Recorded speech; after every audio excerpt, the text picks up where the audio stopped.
الحمدللہ رب العالمین والعاقبۃ للمتقین الصلاۃ والسلام علی سید الانبیاء والمرسلین الصلاۃ والسلام علی عبدہ ورسولہ محمد المصطفیٰ امام الانبیاء خاتم النبیین وعلی آلہ اصحابہ الطیبین الطاہرین رضوان اللہ تعالی علیہم اجمعین قال اللہ تعالی فی القرآن المجید والفرقان الحمید وما ارسلناک الا رحمۃ للعالمین نحمدہ ونصلی علی رسولہ الکریم اما بعد۔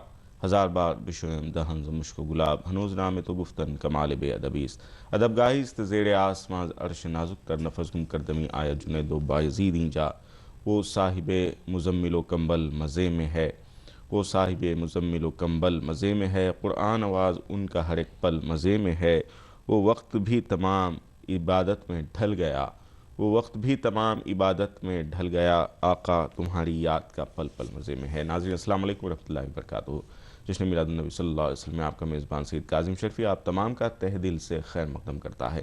ناظرین، گفتگو کا آغاز ہوا اور اللہ کے رسول صلی اللہ علیہ وسلم کی ولادت باسعادت کے سلسلے میں پچھلے ایک مہینے سے ہم آپ سے دوبدو رہے، آپ کے سوالات کے جوابات دیتے رہے۔ بڑا ہی متبرک موقع رہا، آپ نے اس سے بہت کچھ سیکھا اور آپ کے سوالات کے ذریعے سے علماء کرام نے جوابات عنایت فرمائے۔ ہم آپ حضرات کے بڑے مشکور ہیں کہ آپ نے ہمارے ساتھ بھرپور تعاون کیا اس متبرک ماہ مکرم میں۔ انشاءاللہ آئندہ بھی یہ سلسلہ آپ کا ہمارا ٹوٹ وابستگی کا اسی طرح جس طرح آقا کی نسبت سے اس مرتبہ قائم رہا آئندہ بھی قائم رہے گا۔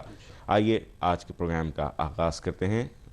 آج ہم گفتگو کریں گے آقا علیہ الصلوۃ والسلام کے مرتبے اور مقام مصطفیٰ صلی اللہ علیہ وسلم کے عنوان سے۔ ہمارے ساتھ جو معزز عالم دین آج یہاں پر رونق افروز ہیں، آئیے میں ان کا تعارف کروا دیتا ہوں۔ ہمارے ساتھ موجود ہیں آپ کی ہماری ہر دل عزیز شخصیت حضرت العلامہ مولانا سید ضیاء الدین نقشبندی قادری صاحب، شیخ الفقہ جامعہ نظامیہ اور director Abul Hasanat Islamic research centre www.zia'islamic.com۔ محترم پروگرام میں آپ کا خیر مقدم ہے۔ اور آپ کے ہمارے ہر دل عزیز نعت خوان جناب اسد خان صاحب، آپ اپنی فرمائش کے ذریعے سے نعت پاک پورے ماہ اسد بھائی سے سنتے رہے اور مختلف اپنی فرمائشیں آپ پوری کرتے رہے۔ آئیے ہم گفتگو کا آغاز کرتے ہیں۔ محترم، پورے ایک ماہ الحمدللہ کیسے گزر گیا آقا کے ذکر میں؟ اس کا یقیناً ایک تو وقت جس طرح چلا گیا، بڑی خوشی ہے، بڑے اچھے انداز سے گیا، اور چونکہ اختتامی محفل بھی ہے آج، ہم اس حوالے سے بھی گفتگو کریں گے۔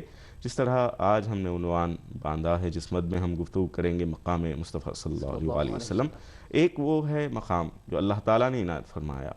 اگر بندگی اس کیا بندہ یا حضور صلی اللہ علیہ وسلم کا اللہ کا بندہ یا سرکار کا امتی اگر جو مقام مرتبہ اللہ نے دیا ہے، ہماری ہو سکتا ہے کہ سوچ وہاں تک نہ پہنچ سکے، کیا مرتبہ اللہ نے دیا ہے اور وہ مقام و مرتبہ ہم کیسے سمجھیں، جو معرفت ہم کو مل جائے تاکہ ہمیں صحیح مقام کا اندازہ ہو جائے سرکار کی۔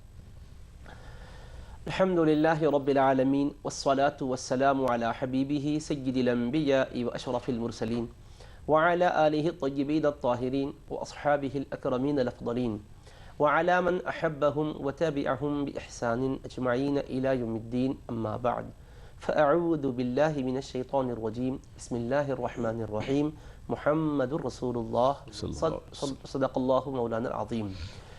السلام علیکم ورحمۃ اللہ وبرکاتہ۔ وعلیکم السلام۔ یقیناً نبی کریم صلی اللہ علیہ وآلہ وصحبہ وسلم کے مقام و مرتبے کی معرفت ہمارے لیے سعادت اور رحمت و برکت کا ذریعہ ہے، تو اس سلسلے میں حضور نبی پاک علیہ الصلاۃ والسلام کے نام پاک ہی پر ہم نظر ڈالیں تو یہ معرفت کے لیے کچھ راہ کھولتا ہوا نظر آتا ہے، کیونکہ کسی بھی انسان کا تعارف اس کے نام سے ہوتا ہے، اور کوئی بھی شخصیت کا نام رکھنے والے دنیا میں ان کے عزیز و قریبہ ہوتے ہیں، ان کے سرپرست خاندان ہوتے ہیں، لیکن ہمارے آقا و مولا خاتم النبیین صلی اللہ علیہ وسلم کا نام مبارک رب العالمین نے محفوظ رکھا تھا۔ آپ کا نام مبارک بھی آپ کی ذات کی طرح بے انتہا شان و رفعتوں کا آئینہ دار ہے۔ اللہ کی توفیق اور ہدایت سے آپ کے دادا جان حضرت عبدالمطلب نے اس مبارک نام کو تجویز کیا ہے، اور رب العالمین نے اپنے حبیب پاک کا تذکرہ اس مبارک نام کے ساتھ کیا، محمد الرسول اللہ، حضرت محمد صلی اللہ علیہ وسلم اللہ کے رسول ہیں۔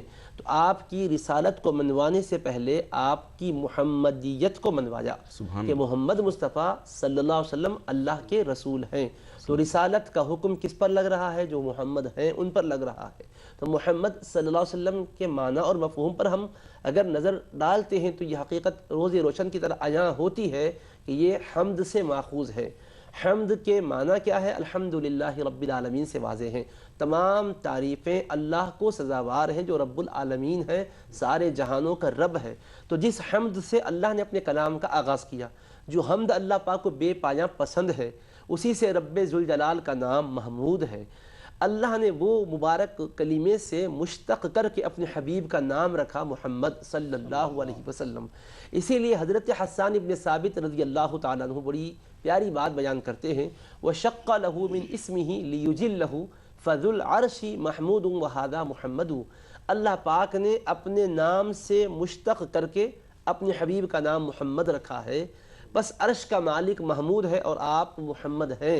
تو محمد کے معنی ہیں وہ ذات جن کی بے انتہا تعریف و توصیف کی جاتی ہے، جن کی ثنا اور خوبی بیان کی جاتی ہے، اولین میں بھی جن کی شان و عظمت بیان کی جاتی ہے، اب بھی بیان کی جاتی ہے اور آئندہ بھی بیان کی جاتی رہے گی، جن کی ستائش زمین والے بھی کریں گے، آسمان والے بھی کریں گے، اور ان کا رب جو ان کو وجود بخشا ہے وہ بھی ان کی تعریف و توصیف کرتا رہے گا۔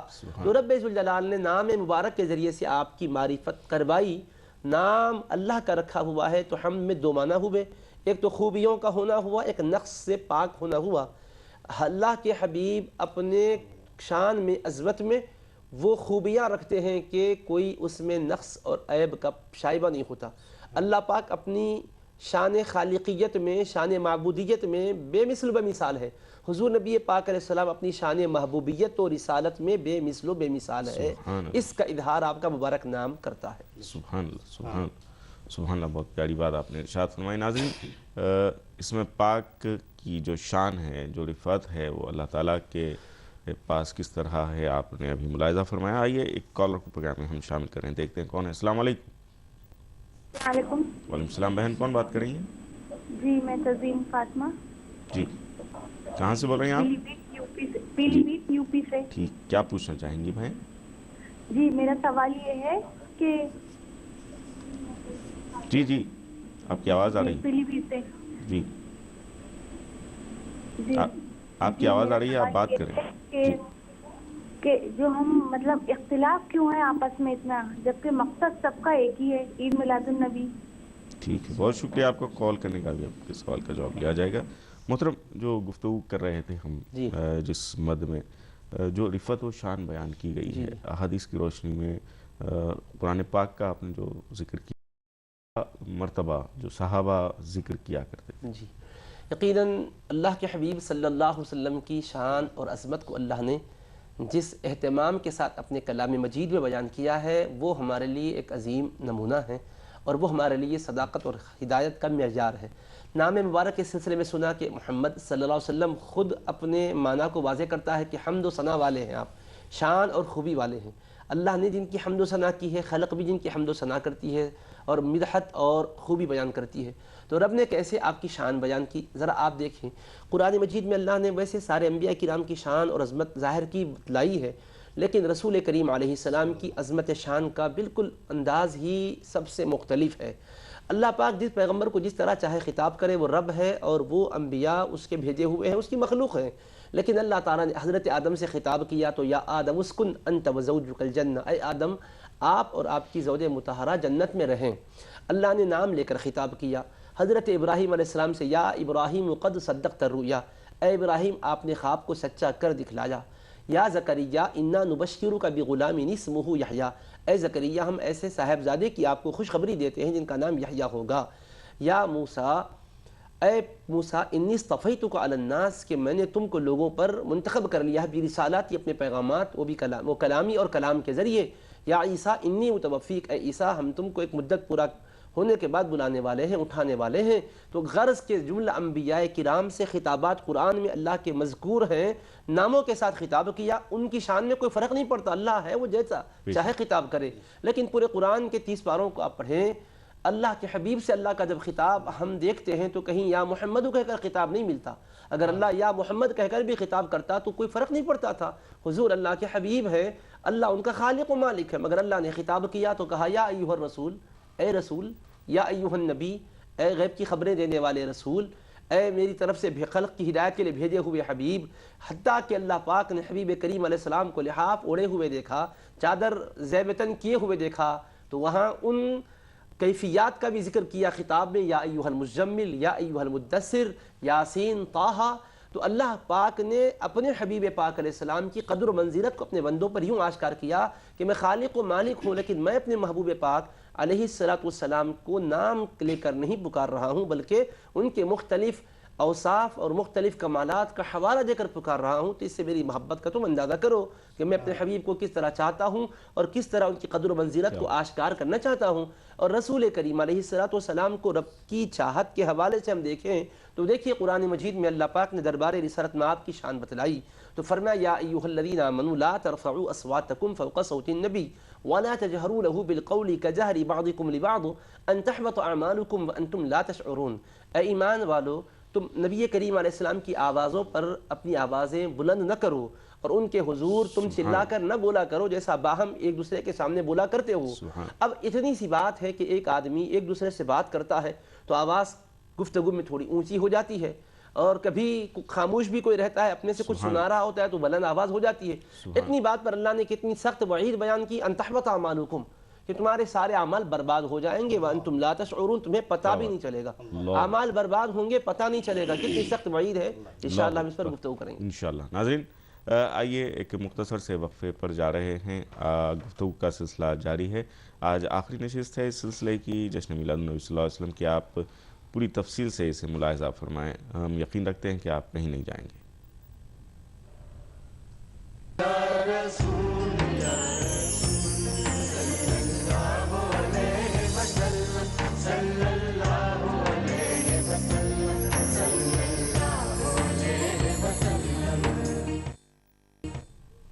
مستی ہے جس کی عالم دنیا میں بے مثال، اس پاک لب کے لمس سے چھاگل مزے میں ہے۔ ایک مرتبہ پھر آپ کا خیر مقدم ہے ناظرین۔ وقفے کے ساتھ ہمارے ساتھ ایک ناظر ہمارے ساتھ جڑ گئے ہیں، دیکھتے ہیں کون ہے۔ السلام علیکم۔ السلام علیکم۔ وعلیکم السلام۔ جی بھائی، کون بات کر رہے ہیں؟ میں بھاگلپور سے محمد علی خان چنو بھائی بول رہا ہوں۔ چنو بھائی، پروگرام میں آپ کا استقبال ہے، کیا فرمائیں گے آپ؟ سب سے پہلے میں جشن عید میلاد النبی کی مبارکباد دینا چاہتا خیر ہوں۔ مبارک آپ کو بھی۔ میں چاہتا ہوں کہ اسد بھائی صاحب سے کہ ان کا حمد سنوں۔ جی جی، وہ حمد شریف ہے کہ نہ مانگوں گا تجھ سے تو کس سے مانگوں گا۔ جی ٹھیک ہے، بہت شکریہ آپ کا کال کرنے کا۔ ناظرین آئیے جی ایک اور کالر کو پروگرام میں شامل کرتے ہیں۔ ناظرین دیکھتے ہیں کون ہے۔ السلام علیکم۔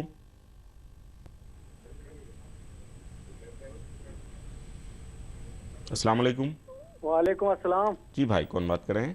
حضرت ہمیں ایک سوال پوچھنا تھا، مسئلہ ہے۔ جی وہ یہ ہے کہ ایک میرا بھائی ہے جس کی ہم نے نکاح کرائی تھی، جی اس کے پیٹ میں حمل تھا، جی تو یہ میں پوچھ رہا ہوں کہ میرے بھائی کو نکاح ہو گئی کیا اس کی؟